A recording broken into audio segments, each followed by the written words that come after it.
वो सब कुछ मेरे ही हाथों में रहेंगे सबसे, और मैं एब्सोल्यूट लॉर्ड हूँ इविल का। और उसने 477 लड़ाइयाँ की और उसके बाद में वो मुरिम के जो काले रास्ते पर चलने वाले लोग थे उनका भगवान बन चुका था। और जू येन पोंग और वो सेलेस्टियल डिस्ट्रक्शन ब्लेड था, और जो लोग उसको फॉलो करते थे उसके साथ में उन्होंने द डार्क पाथ ऑफ मुरिम के टॉप पर बनाए और उसको द पाचोन कहा जाता है। और एक दिन वो भी शाओलिन टेम्पल की तरफ आया और उसके साथ में उसने 108 नाहान आर्मी को भी अकेले हरा दिया था। और वो बोलता है कि हाँ ये लोग कुछ भी स्पेशल नहीं। और इसी के साथ हमारा ये कि जब जू यांग पोंग वो वहां पर उस शाओलिन के 108 आराट वाली आर्मी को भी हरा देता है, तो वो लोग बोलते हैं कि हाँ ये लोग कुछ ज्यादा भी स्पेशल नहीं थे। और सभी लोग बोलते हैं कि हमारे सेलेस्टियल डिस्ट्रक्शन ब्लेड की सभी लोग तारीफ करो और उनकी जय हो। और सामने वाले कुछ लोग होते बोलते हे भगवान, और हमारा जो आखिरी मुरिम को बचाने वाला था वो भी खत्म हो चुका है। और इसी के साथ में वो यांग पोंग बोलता है कि चलो, और अगर तुम्हें कुछ प्रॉब्लम तो नहीं होगी ना अगर मैं जोंगयान पर कब्जा कर लूँ अब। तो एक मोंग बोलता है सर, और मुझे अलाउ कीजिए कि मैं आपको शाओलिन की असली ताकत दिखाऊं। यांग पोंग बोलता है तुम्हारा मतलब कि यहाँ पर जो ये 108 नाहान आर्मी है इससे भी कुछ ज्यादा महान चीज है। तो इसी के साथ में वो मोंग दरवाजा खोलता है और वहां पर सामने एक मोंग खड़ा होता है, जो दूसरा एक हेड मोंग होता है। वो बोलता है कि मैं सच में बहुत ज्यादा माफी चाहता हूँ, और हमारी 108 नाहान आर्मी अब हार चुकी है, तो आप ही अकेले हो जो कि हमारे शाओलिन की रक्षा कर सकते हो। और सजा के रूप में मैं अपने पैट्रियार्च के रोल को छोड़ रहा हूँ, और साथ ही में 1 दशक तक मैं एक भी शब्द नहीं बोलूंगा। तो सामने वाला मोंग बोलता है कि ऐसी चीजें करने की कोई जरूरत नहीं है, और ये चीज तो होनी ही थी। और आगे वो बोलता है तुम सच में काफी ज्यादा इंप्रेसिव हो, और उससे मुझे एक इंसान की याद दिला रहे हो जिससे कि वो कुछ साल पहले 10 साल पहले हमसे मिलने आया था।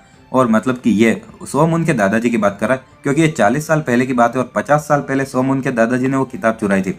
आगे हम देखते हैं कि सामने वाला जियोंग पोंग बोलता है कि मुझे पता नहीं कि तुम कौन हो, लेकिन तुम मेरे रास्ते में नहीं आ सकते। मोंग बोलता है कि हाँ, और चलो तुम बहुत ही ज्यादा अपने दुश्मनों से भी अच्छा बर्ताव करते, तो लगता है कि तुम इतने भी बुरे इंसान नहीं हो, और मैं तुम पर 3 बार हमला करूंगा और उनको डॉज करने की कोशिश करना। योंग पोंग बोलता है कि हाँ, और मैं और ज्यादा मजाक नहीं सहने वाला। लेकिन तभी एकदम से वो कुछ नोटिस करता है और हम देखते हैं कि एक लकड़ी उसकी छाती पर आ चुकी होती है।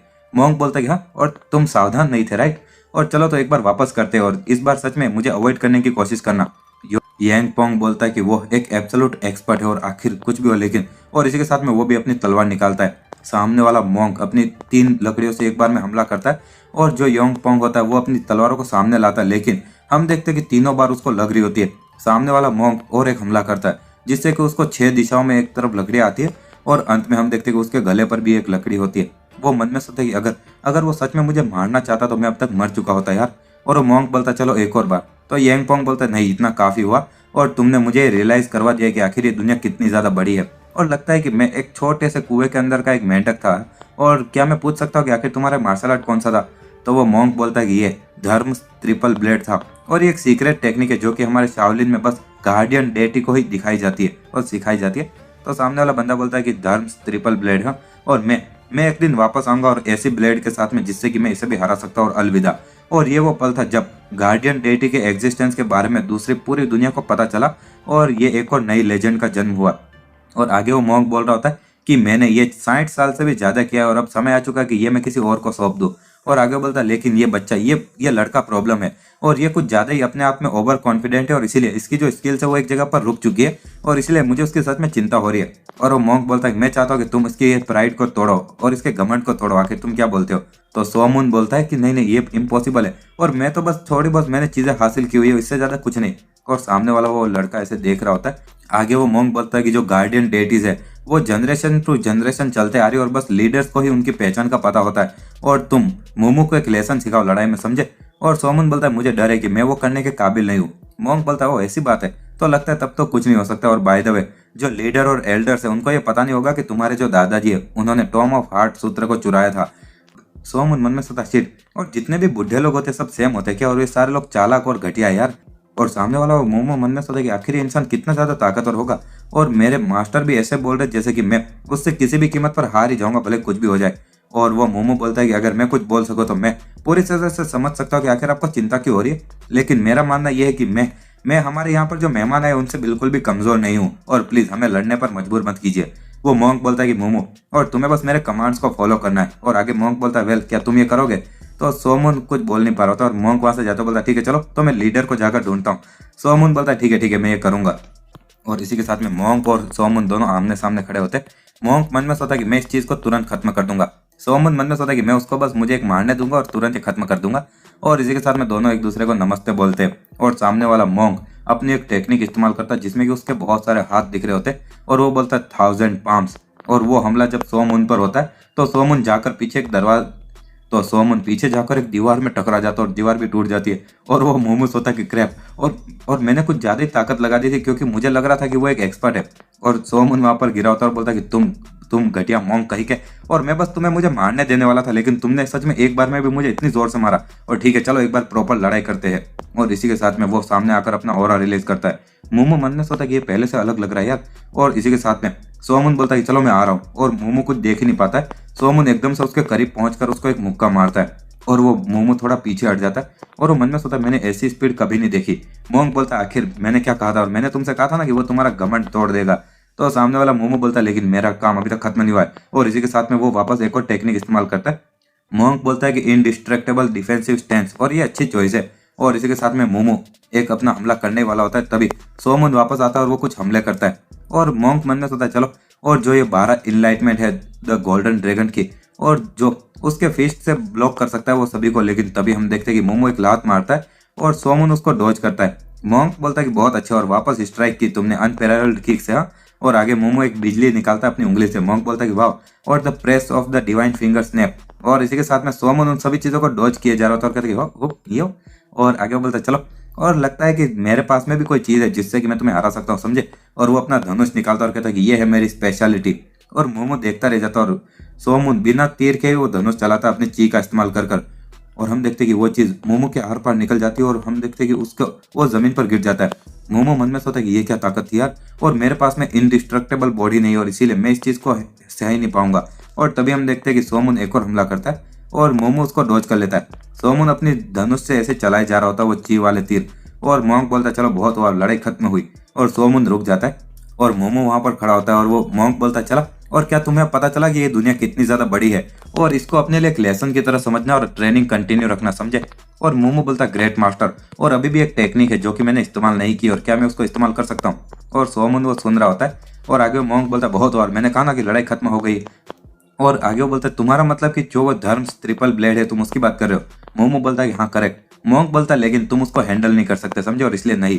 और आगे मोंग बोलता है कि और साथ ही में हमारे जो मेहमान थे उन्होंने अभी जो ताकत दिखाई है उनकी पूरी ताकत नहीं थी, मैंने सही कहा ना। सोमन बोलता है कि मेरे पास में भी एक स्वॉर्ड स्टाइल है जिसके पास में कि 3 यूनिटीज है।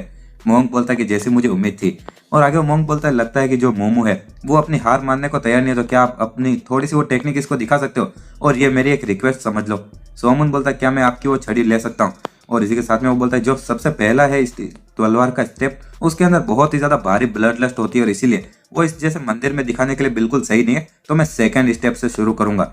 मोंक बोलता है कोई प्रॉब्लम नहीं है। और इसी के साथ में सोमन अपनी तलवार उठाता है और वो सेकंड स्टेप बताता है। और इसी के साथ में जैसे वो जमीन पर आता है मोंक को देखकर चौंक जाता है और सोमन बोलता है बस इतना ही था। मोंक बोलता है कि वाह, और आखिर इस टेक्निक का नाम क्या था। सोमन बोलता है कि ये second step of the Peerless triple unity blade है, द लवलेस ब्लेड। मोंक बोलता है कि वाह, और लवलेस ब्लेड, ब्रिलियंट, और मैंने कभी सोचा नहीं था कि इतनी खतरनाक टेक्निक भी मैं देख पाऊंगा अपनी जिंदगी में अब। और वो मोमो बोलता है ग्रेट मास्टर, और ये तो काफी ज्यादा सॉफ्ट टेक्निक लग रही थी मुझे तो, और आखिर आपने ऐसा क्या देखा जो मैंने नहीं देखा। मोंक बोलता है कि हाँ, इसका मतलब कि तुम्हें अभी भी बहुत कुछ सीखना है, समझे, और मैं गारंटी देता हूँ कि कोई भी मार्शल आर्ट इस टेक्निक को हरा नहीं सकता है। मोमो बोलता है तो आखिर हमारे जो धर्म ट्रिपल ब्लेड है उसका क्या। मोंक बोलता है शायद जो धर्म ट्रिपल ब्लेड है वो इसको ब्लॉक कर सकता है लेकिन उसको हराना तो इम्पॉसिबल होगा। और मोमो भी वो सुनकर चौंक जाता है और कहता तो इसका मतलब हमारे मेहमान आपसे भी ताकतवर है ग्रेट मास्टर। मोंक बोलता है कि हाँ, तुमने सुना नहीं क्या मैंने क्या कहा, और हमारे मेहमान की ताकत मुझसे भी सुपीरियर है। और वो मोमो बोलता है इम्पॉसिबल, और कि क्या इसका मतलब कि हमारे जो मेहमान है वो आपसे ताकतवर है ग्रेट मास्टर। तो मोंक बोलता है कि हाँ, क्या तुमने सुना नहीं क्या मैंने क्या कहा था, और हमारे मेहमान की ताकत मुझसे भी ज्यादा सुपीरियर है। मोमो बोलता है इम्पॉसिबल। मोंक बोलता है क्या तुमने कहा था कि तुम वहां पर एस्कॉर्ट एजेंसी में गार्ड के रूप में काम कर रहे हो। तो सोमन बोलता है कि नहीं, मैं एक सामान उठाने वाले के रूप में। मोंक बोलता है कि वाह, और ये सच में काफी ज्यादा ताकत और सामान उठाने वाला है नहीं। और इसी के साथ में हम देखते हैं कि रात हो चुकी होती है और जब सोमन जा रहा होता है तो मोमो बोलता है कि मैं आज के दिन आपने जो मुझे सिखाया वो कभी नहीं भूलूंगा अमिताभा। और मोंक भी बोलता है तुमसे मिलना हमारे लिए खुश नसीबी की बात थी। और सोमन भी यही बोलते हुए बोलता है ठीक है तो चलो अब मुझे जाना चाहिए। और हमें बताया जाता है कि जो वॉरियर्स होते हैं उनके लिए कोई फूल वगैरह नहीं होते, समझे। और इसी के साथ में हम देखते हैं कि रात को कहीं पर कुछ लोग जा रहे होते हैं और 3 लोग होते हैं जिनको चोट लग चुकी होती है, लेकिन उनमें एक को सबसे ज्यादा चोट लगी होती है। और तभी एक बंदा बोलता है कि सर, और प्लीज कुछ सेकंड के लिए और खुद टिके रहिए। और जो वो उनके बीच में एक बंदा होता है जिसके नाक पर स्कार होता है, और अगर तुम लोगों को याद है तो पिछले चैप्टर के ही शुरुआत में जिस बंदे ने सभी लोगों को हरा दिया होता है ये वही होता है। और आगे वो बंदा बोलता है कि मैं तुम लोगों को कुछ ज्यादा मुसीबतें दे रहा हूँ नहीं। तो सामने एक इंसान होता है वो बोलता है नहीं, और अगर हम लोग वहां पर उन पहचान के गार्ड्स के द्वारा कहीं और बेवकूफ नहीं बने होते ना उनके झूठ में आकर, तो तभी वो बीच वाला बंदा बोलता है ऐसा लगता तो नहीं कि हम लोग उनसे बचकर भाग पाएंगे। दूसरा बंदा बोलता है कि अपनी उम्मीद खोइए मत माय लॉर्ड, और बस थोड़ा और इसके बाद में हम शाओलिन टेम्पल तक पहुंच जाएंगे। और दूसरा बंदा कहता है कि हाँ, और वो लोग भी जब तक शाओलिन हमारी साइड पर रहेंगे तो ऐसे कोई करने की हिम्मत नहीं करेंगे। आगे एक बंदा कहता माय लॉर्ड, और ये जो माउंट हून है और प्लीज वो यहाँ तक आ चुका और अपनी उम्मीद मत खोइए। और इसी के साथ में वो जो लॉर्ड होता है वो बोलता है मैं हमेशा से माउंट सोंग पर वापस आने वाला था, लेकिन लगा नहीं था कि मैं इस हालत में वापस आऊंगा। और उसका एक हाथ कट चुका होता है। आगे हम देखते कि तभी उनके सामने से कोई नीचे आता है और वो लोग देखते रह जाते हैं। और सामने वाला इंसान बोलता है कि चलो और अब समय आ चुका है कि तुम हार मान लो मेरे दोस्त। तो वो टोपी वाला बंदा बोलता है कि ब्लड फ्लो ब्लैड नेंगिया और तुम भी। और दूसरा एक बंदा कहता है आखिर तुम भी हमारे लॉर्ड को ऐसे धोखा कैसे दे सकते हो। तो सामने वाला बंदा बोलता है कि ये ऐसी कोई चीज नहीं जो मैं कहूँ माय लॉर्ड, और मैं आपको बिना किसी दर्द के यहाँ से बाहर भेज दूंगा, मतलब कि ऊपर। और इसी के साथ में वो एक इशारा करता है और बहुत सारे वहां पर लोग भी आते हैं मास्क में, और वो सभी लोग उस आदमी के पीछे खड़े होते। और टोपी वाला बंदा कहता है कि ब्लड स्लेशर क्रॉप, और तुम सभी लोग भी हमें धोखा दे रहे हो। तो जो सामने वाला वो नेंगिया होता है वो बोलता है कि डॉग जोक, और मैं सलाह दूंगा कि तुम भी हार मान लो और लॉर्ड को हमें दे दो। जो ये डॉग होता है वो बोलता है कि साइलेंस, और जो सबसे पहला इंसान हमारे करीब आएगा उसको सीधा मैं नर्क में भेज दूंगा। और आगे वो बोलता है कि चलो और तुम में से कौन होगा जो कि मेरी तलवार का स्वाद चखना चाहता है। और आगे वो मन में सोचता है कि ये इम्पॉसिबल होगा कि मैं उन सभी लोगों को मार दूं और यहाँ से भाग पाऊं और ऐसी बात। और इसी के साथ में वो ची का इस्तेमाल करते हुए बोलता है कि चियोंग लियोंग, और तुम हमारे लॉर्ड को ले जाओ और यहाँ से शाओलिन की तरफ ले जाओ जब तक कि मैं इनको रोकता हूँ।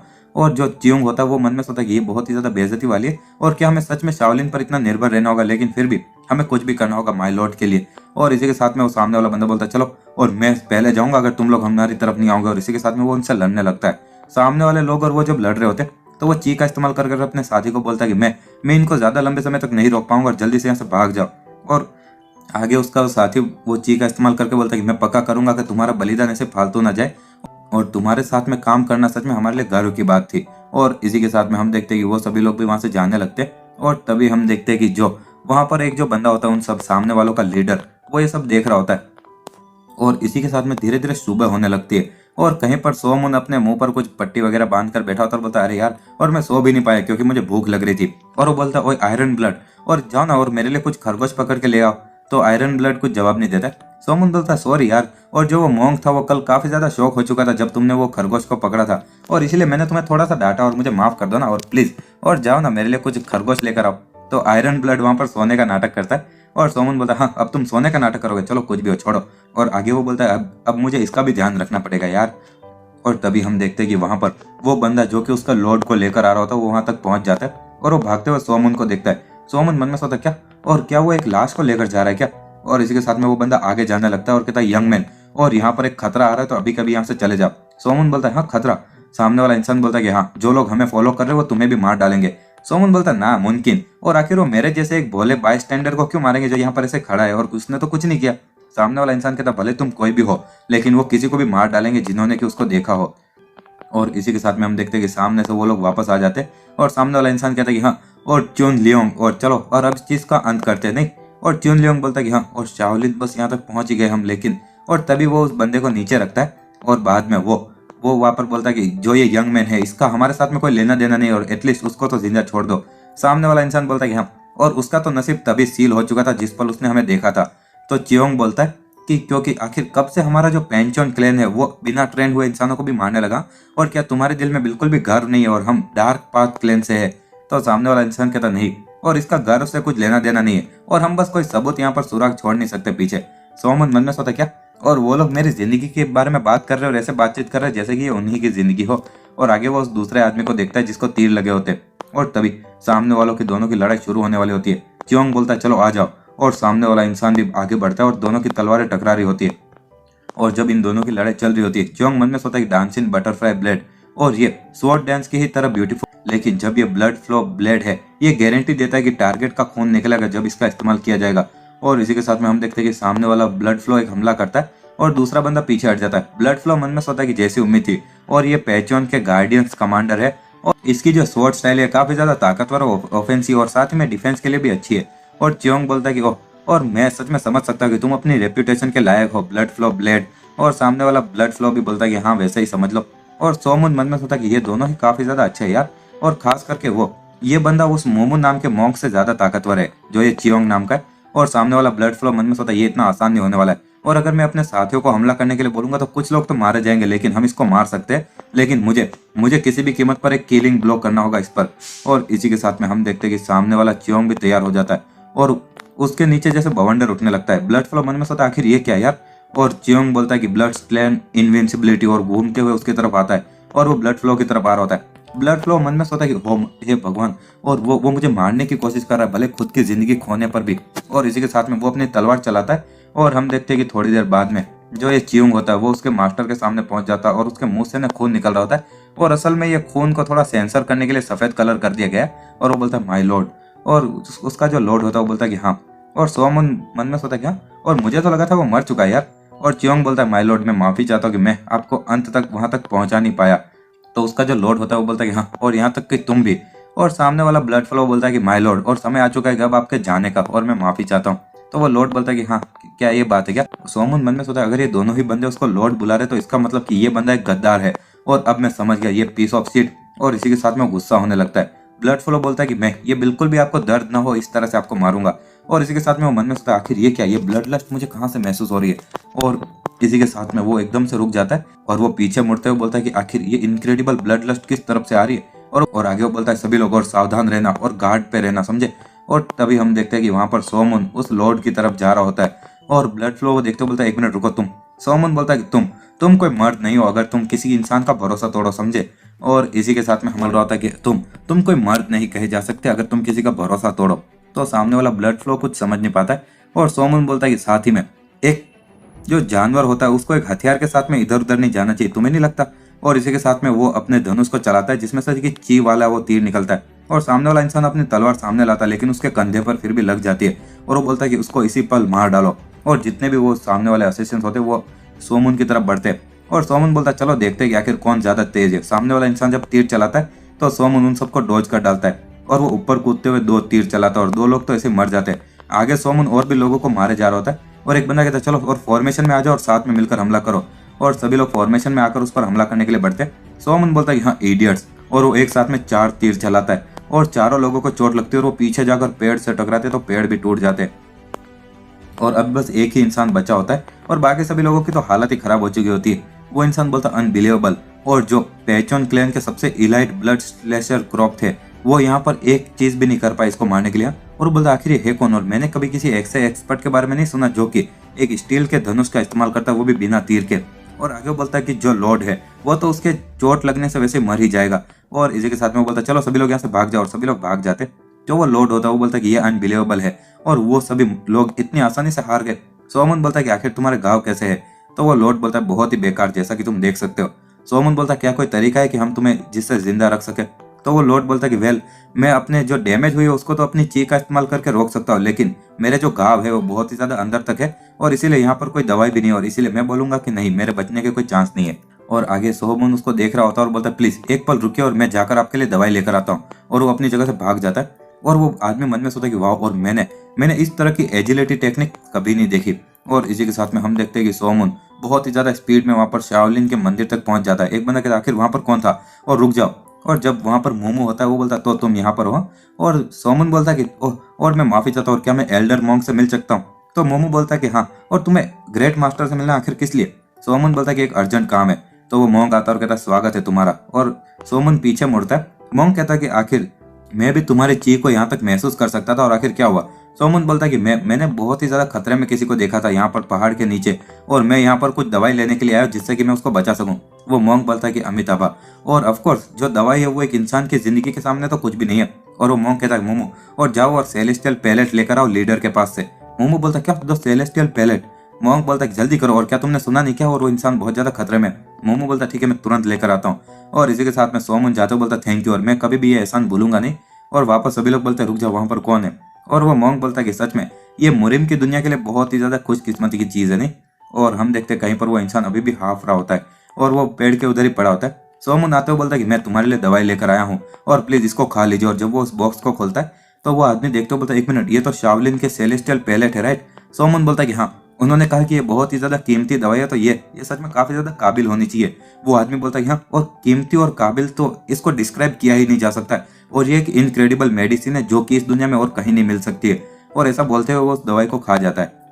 आगे हम देखते हैं कि सोमन अपना नाम बताता और वो पूरा नाम बताता, बोलता मेरा नाम ईयुलजी सोमून है। और सामने वाला वो जो बुढ़ा आदमी होता है वो बोलता है कि हाँ, और क्या हम लोग अभी भी ज़ेंगज़ोउ से दूर है? सोमन बोलता है कि हाँ, हमें एक और दिन लगेगा। तो वो बुढ़ा आदमी बोलता है, ऐसा इसलिए क्योंकि तुम बहुत ही ज्यादा धीमे जा रहे हो, तेजी से जाओ। सोमन बोलता है हाँ, और जब मैं तेज जा रहा था तो तुम बोल रहे थे कि ये बहुत ही ज्यादा तुम्हें चोट लग रही है और रिस्की है। तो वो बुढ़ा आदमी बोलता है, तो तुम्हें ना तेजी से चलना चाहिए, लेकिन एकदम स्मूथली भी। और आगे सोमन मन में सोचता है, आखिर उसको लगता है क्या मैं उसका कोई नौकर हूँ क्या, और मुझे सच में इस बुढ़े आदमी को बचाना ही नहीं चाहिए था। और सोमन बोलता है कि आखिर तुम्हारे साथियों ने तुम्हें धोखा क्यों दिया? तो वो आदमी बोलता है कि यहाँ तक कि जो सबसे वफादार कुत्ते होते हैं ना, वो भी जंगली हो जाते अगर तुम उनको आज़ादी नहीं दोगे, समझे, और ज़्यादा समय तक उनको अगर बांध के रखोगे, और ये सब कुछ मेरी ही गलती है। सोमन बोलता है, ओह, तो अब तुम क्या करोगे? तो वो बंदा बोलता है कि मैं कुछ बोल नहीं सकता और मुझे इसके बारे में ध्यान से कुछ सोचना होगा। सोमन बोलता नहीं, मेरा मतलब कि मैं तुमसे पूछना चाहता हूँ कि आखिर इसके बाद में क्या तुम्हारे पास में कहीं और जाने के लिए जगह है? तो बुढ़ा आदमी भी कहता है कि नहीं, मेरे पास में भी कहीं जाने के लिए कुछ नहीं है। सोमन बोलता है कि मैं एक एस्कॉर्ट एजेंसी में सामान उठाने वाला हूँ, तो हम लोग वहां पर जब पहुंचेंगे ज़ेंगज़ोउ के अंदर तो हमें अलग अलग होना होगा। और वो बुढ़ा आदमी बोलता है, ओह, तो मुझे लगता है कि मैं भी वहां पर कुछ समय के लिए काम कर सकता हूँ वैसे। सोमन बोलता है कि 1 मिनट, और ऐसी कोई एस्कॉर्ट एजेंसी नहीं होगी जो कि ऐसे चोट लगे हुए इंसान को हायर करेगी? वो बुढ़ा आदमी बोलता है, असल में ये जो जोंग्यांग के यहाँ का जो रास्ते वगैरह उनको मैं बहुत ज़्यादा अच्छे से जानता हूँ, और मुझे पता नहीं कि आखिर ये तुम्हारी एस्कॉर्ट एजेंसी का लीडर कौन है, लेकिन मैं पक्का कह सकता हूँ कि वो लोग मुझे हायर करेंगे। सोमन मन में सोचा कि जरा इस बुढ़े आदमी को देखो यार, और उसको क्या लगता है कि जो एस्कॉर्ट एजेंसी है वो क्या उसी के मतलब के लिए एग्जिस्ट करती है क्या? और सोमन बोलता है कि जो एस्कॉर्ट एजेंसी है वो बस ऐसे रैंडम लोगों को हायर नहीं करते। वो बुढ़ा आदमी कहता है, लेकिन मैं कोई रैंडम इंसान नहीं हूँ और मेरे पास में तुम हो नहीं। सोमन बोलता है, तुम्हारा मतलब क्या है कि मैं हूँ? तो वो बुढ़ा आदमी बोलता है कि अगर तुम मेरी पहचान को प्रूव करोगे तो हाँ, मुझे लगता है कि मैं उनको ये बोल सकता हूँ कि मैं तुम्हारा दूर का रिश्तेदार हूँ नहीं। सोमन मन में सोचता है, अरे यार, और वो सच में अपने आप को कुछ ज्यादा ही समझ रहा है और मेरा कोई इरादा नहीं कि मैं इसके लिए ऐसा कुछ करूंगा। सोमन बोलता है, मुझे डर है लेकिन मैं ये नहीं कर सकता, और अभी तो बाद में मुझे तुरंत सिचुआन के लिए भी जाना पड़ेगा। और आगे सोमन उसको बोल रहा था कि मैं तुम्हारी मदद तो करना चाहता हूँ लेकिन मुझे डर है कि मैं वो कर नहीं सकता। वो बुढ़ा आदमी बोलता, तुम्हें किसी भी कीमत पर मेरी मदद करनी होगी। सोमन बोलता, मैं चाहता तो हूँ लेकिन।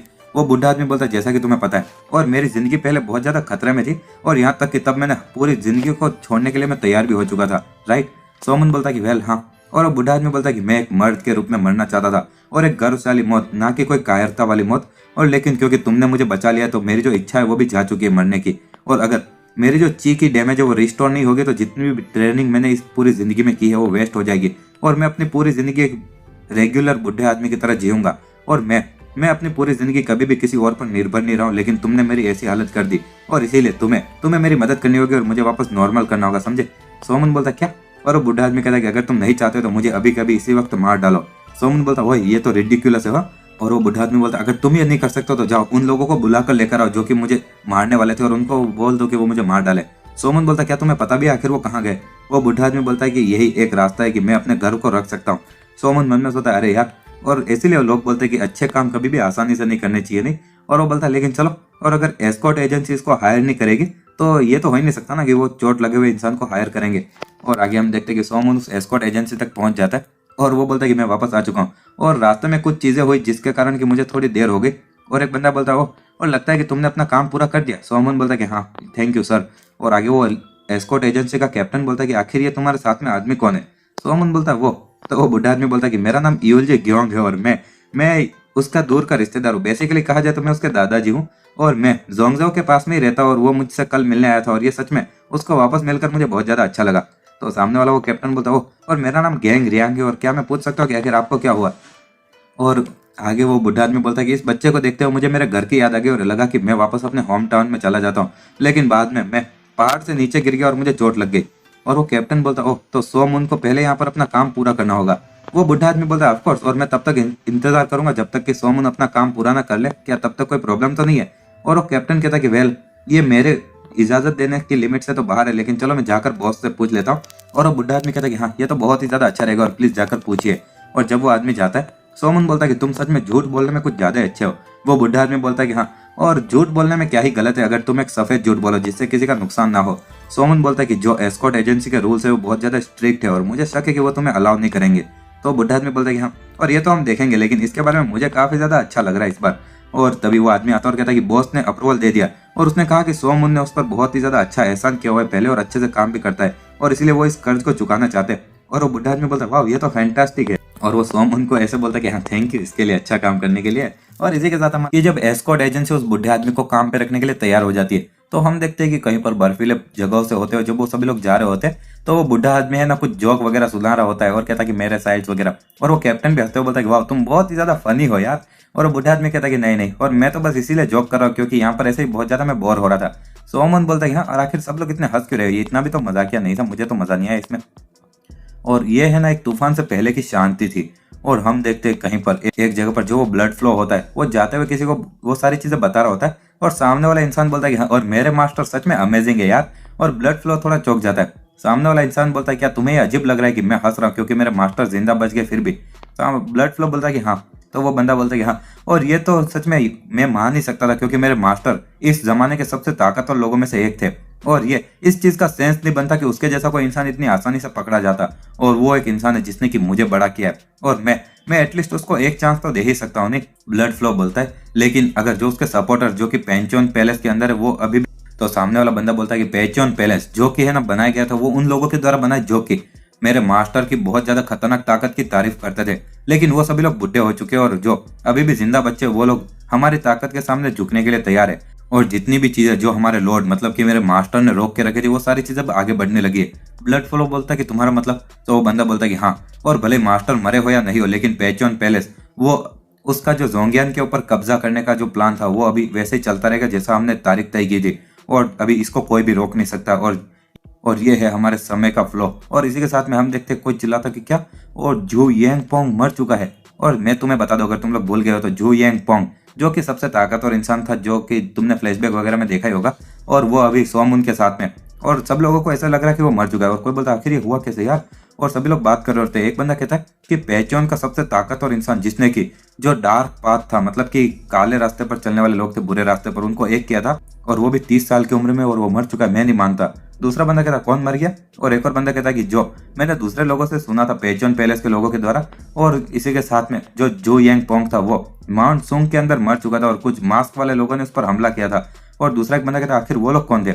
एक और बंदा कहता कि हमें उनकी पहचान वगैरह तो नहीं पता, लेकिन इतना पता कि वो एक लाइट पाथ के मार्शल आर्ट का इस्तेमाल करते थे। मतलब कि जो लाइट पाथ मतलब कि तुम ऑर्थोडॉक्स समझ लो। और आगे एक बंदा कहता कि जो मरे हुए जितने भी लोग थे उनके जो लाश थी उनको देखकर वो पता चला था निशानों से कि जो ऑर्थोडॉक्स साइड थी उन्होंने ही ये सब किया है। दूसरा एक बंदा कहता तो तुम बोल रहे हो कि जो मुरिम के लाइट पाथ है मतलब कि जो 9 सेक्ट और 5 फैमिलीज है वो एक हो चुके हैं। और इसी तरह से सभी लोग बात कर रहे होते और जब ये सब कुछ चल ही रहा था तो हम देखते हैं कि जो पेचोन पैलेस होता है वहां पर एक बंदा आता कहता है कि ये कारण कि हम लोग कभी भी उन लाइट पाथ वाले बास्टार्ड के साथ में लड़ाई नहीं करते थे, ऐसा इसलिए नहीं क्योंकि हम उनसे डरे हुए थे और ना ही ऐसा इसलिए क्योंकि हम लोग कमजोर थे, लेकिन ऐसा इसलिए क्योंकि हमारे जो लॉर्ड थे वो फालतू का खून नहीं बहाना चाहते थे और साथ में रहना चाहते थे। और लेकिन अब उन लोगों ने ये सारी चीजों को छोड़ दिया और हमारे लॉर्ड को मार दिया है, तो अब समय आ चुका है कि हम उनसे बदला ले। और जितने भी लोग हैं पेचोन पैलेस में अभी वो हमारे लॉर्ड के लिए बदला लेने के लिए लड़ेंगे। और वो अपनी तलवार निकालता और कहता कि मैं ग्वान पेई और मैं ये कसम खाता हूं अपने खून के साथ में, और अपने हाथ पर एक कट मारता और कहता कि लड़ने के लिए।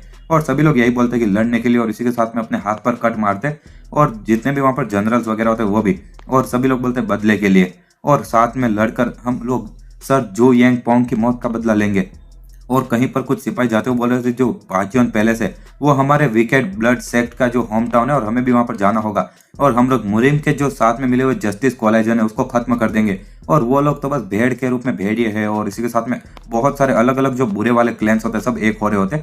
और एक बंदा बोलता है कि सर जू यांग पोंग और वो हमारे व्हाइट स्कल फैक्शन के सेफ गार्ड थे, और चलो हम लोग भी जाकर हमारे लॉर्ड का बदला लेंगे।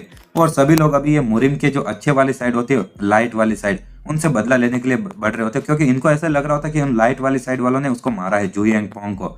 और हम देखते हैं कि शाओलिन के मंदिर के वहां पर भी एक मीटिंग होती है जहां पर कि जो 9 सेक्ट के लोग होते हैं वो इकट्ठा होते हैं। और एक मॉन्क बोलता है कि आखिर ये किसने किया था, और हमने हर किसी से पूछा लेकिन लगता है कि कोई भी इस इंसिडेंट में मिला हुआ नहीं था। और हम देखते हैं कि एक वुडेंग सेक्ट का एक बंदा बोलता है कि ये बहुत ही ज्यादा इंपॉर्टेंट चीज नहीं है अभी, और उन लोगों ने ऑलरेडी युद्ध की डिक्लेरेशन कर दी, और हमारी जो प्रायोरिटी है वो ये है कि आखिर हम उनको दूर कैसे भेज सकते हैं। एक और जो माउंट हुआ सेक्ट का कैप्टन होता है वो बोलता है कि मैं भी इसके साथ में एग्री करता हूँ, और अभी जो लड़ाई होने ही वाली है तो हमें कोई प्लान बनाने होंगे। और एक और बंदा जो वुडेंग सेक्ट का लीडर होता है वो बोलता है हाँ, और कुनलुन सेक्ट के सिवाय जो कि यहाँ पर इसलिए नहीं आ पाए क्योंकि वो बहुत ज्यादा दूर थे और हमारे पास में 8 दूसरे सेक्ट के सभी रिप्रेजेंटेटिव है। तो चलिए हम लोग जल्दी से डिस्कस कर लेते हैं कि आखिर हमारे जो अच्छाई वाले मुरिम सेक्ट है उनको क्या करना चाहिए। तो एक बेगर सेक्ट का जो लॉर्ड होता है वो बोलता है कि हाँ मैं भी एग्री करता हूँ, और इसी तरह से अलग अलग सेक्ट के लोग बोलते हैं कि हाँ हम सभी लोग एग्री करते हैं। और आगे जो वो एक मॉन्क होता है वो बोलता है तुम्हें नहीं लगता ये काफी ज्यादा अजीब है, और जो पेचन पैलेस है वो जो यांग पोंग के होम टाउन के अंदर है, फुजिन के अंदर, तो आखिर वो यहाँ पर माउंट सूंग के अंदर क्यों मरेगा जो कि वहां से 10,000 मील दूर है। तो एक और बंदा कहता है कि मुझे भी इस पर शक हो रहा है कि वो यहाँ पर मरा है कि भी नहीं, और आखिर कौन उसको मार सकता होगा। मॉन्क बोलता है कि जो लॉर्ड जो यांग था उसने बहुत ही ज्यादा अच्छा काम किया था कि जो ये डार्क रास्ते वाले जो भी लोग थे उनको एक करते हुए, लेकिन अब वो मर चुका है। तो जो उनका जो एक लक्ष्य था कि हमारे जोंगियान पर कब्जा करने का, और वो भी बदले के रूप में अभी, तो एक सेक्ट वाला लीडर बोलता है जो डार्क रास्ते वाले सेक्ट है वो ऑलरेडी पहचान पैलेस में इकट्ठा हो रहे और हमें भी जल्दी से डिसाइड करना होगा हम क्या करेंगे। और आगे हम देखते हैं एक और बंदा बोलता है कि हाँ जितने भी बड़े बड़े सेक्ट है जो कि लाइट रास्ते के वो सभी नॉर्थ में है, और साउथ के अंदर तो बस नेमगोंग क्लैन है जो कि 5 महान फैमिलीज का एक हिस्सा है, और ज्यादातर जो डार्क सेक्ट के लोग हैं जो साउथ के अंदर वो वहीं पर है पाचन पैलेस के अंदर ही। और लगता है कि जो सबसे पहली लड़ाई होगी वो यांगटेज रिवर पर होगी, और नेमगोंग क्लैन वो एक बहुत बड़ा सा परिवार जो कि 500 सालों के इतिहास वाला है, और हमें एक ब्रिज बनाना होगा जिससे कि हम साउथ में उनकी रक्षा कर सके। दूसरा एक बंदा कहता है कि हाँ, और अगर नेमगोंग क्लैन उनको रोक सकता है तो वो लोग उस नदी को भी ऐसे क्रॉस नहीं कर पाएंगे। और एक और बंदा बोलता है कि हाँ ये इतना भी बुरा आइडिया नहीं है, लेकिन उन लोगों को भी ये चीज पता होनी चाहिए और इसीलिए वो लोग नेमगोंग क्लैन पर पूरी ताकत से हमला करेंगे, और मुझे डर है कि वो लोग भी इसके सामने टिक नहीं पाएंगे। और एक और बंदा कहता है इसीलिए तो, और हमें जल्द से जल्द उनकी मदद करनी होगी।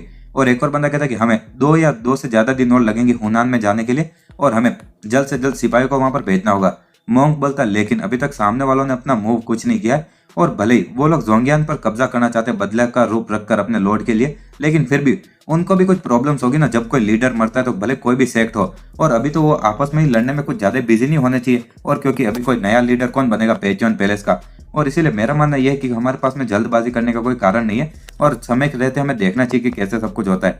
एक और बंदा कहता है लेकिन, और मैं पक्का कह सकता हूँ कि जो नेमगोंग क्लैन है वो भी सारी चीजें अभी प्लान कर रहा होगा दूसरे 5 महान क्लैन्स के साथ में, और ये ज्यादा देर नहीं होनी चाहिए, हम लोग उनके प्रपोजल का इंतजार करें तब तक। और एक और बंदा कहता है लेकिन अगर दुश्मन सभी इकट्ठा हो चुके होंगे तो बहुत देर हो जाएगी।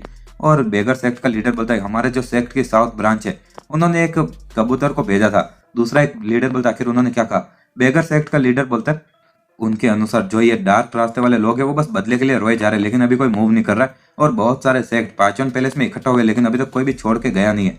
एक और बंदा कहता है मेरा मानना यह है कि जो साइलेंस है ये तो इसलिए या तो वो लोग बहुत बड़ी कोई स्कीम कर रहे हैं या फिर उनके बीच में कोई लड़ाई चल रही होगी, और सभी लोग बोलते कि हाँ हाँ यही हो सकता है।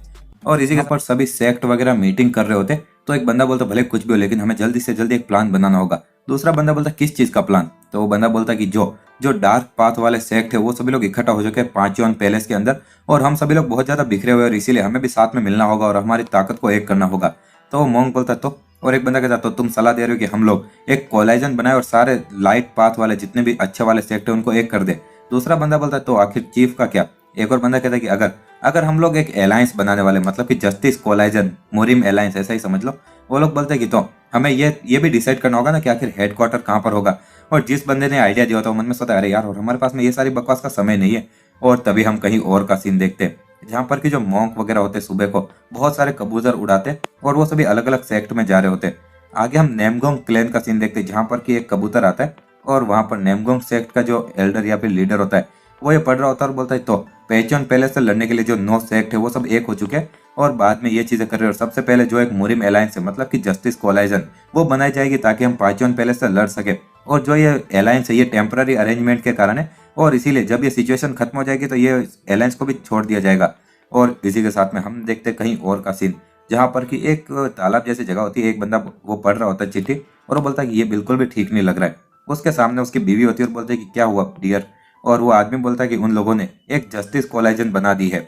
आगे लिखा होता है सेकंड जो शाओलिन है वो इस कोलाइजन का हेड रहेगा और उनका जो लीडर है वो है ग्रैंड मास्टर योंग, और साथ ही में वो यहाँ पर चीफ का रोल भी अदा करेंगे। और जितने भी हर एक सेक्ट के लीडर है और जितने भी महान वॉरियर्स होंगे मुरिम के वो सभी एल्डर्स बनेंगे, समझे। और इसी के साथ में ये सब कुछ पढ़े जा रहे होते और अलग अलग जगह पर बहुत सारे कबूतर आए जा रहे होते।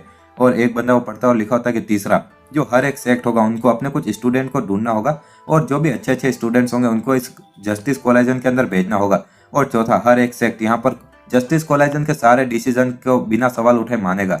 और आगे एक बंदा वो पढ़ते हुए बोलता चलो, और लगता है कि गैंगहॉक के अंदर अभी खून की नदियां बहने वाली है। और पीछे से एक इंसान आता बोलता पिताजी क्या आपने मुझे बुलाया था? तो उसका पिता बोलता कि जाओ और जाकर हमारे सबसे जो बेस्ट